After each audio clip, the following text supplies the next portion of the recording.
Riddhi Paris Olympic போட்டியில் துப்பாக்கிச் சுடும் போட்டியில் 3வது பதக்கத்தையும் இந்திய வீராங்கனை மனுபாக்கர் இன்று வெல்வார் என எதிர்பார்க்கப்பட்ட சூழ்நிலையில் நூலிலையில் அந்த பதக்க வாய்ப்பை அவர் இழந்தார். இதன் மூலமாக ஹேட்ரிக் பதக்க வாய்ப்பை 25 மீட்டர் பிஸ்டல் பிரிவில் இன்று நடைபெற்ற போட்டியில் வெண்கல பதக்கத்தை பெறும் வாய்ப்பை மனுபாக்கர் இழந்திருக்கிறார். இதனால் ஒரே ஒலிம்பிக்கில் ஒரே போட்டியில் ஒரே பிரிவில் 3 பதக்கங்களை வென்று புதிய வரலாற்று சாதனையை மனுபாக்கர் படைப்பார் என எதிர்பார்க்கப்பட்ட சூழ்நிலையில் அவர் அந்த வாய்ப்பை இழந்தார்.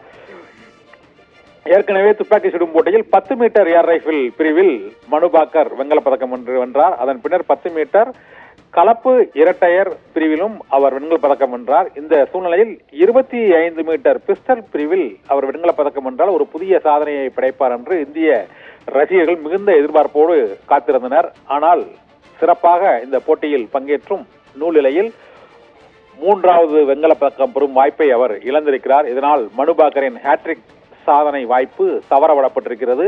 இருந்த போதிலும் துப்பாக்கி சுடும் போட்டியில் 2 வெண்கல பதக்கங்களை வென்ற பெருமையை மனுபாக்கர் பெறுகிறார். ரதி.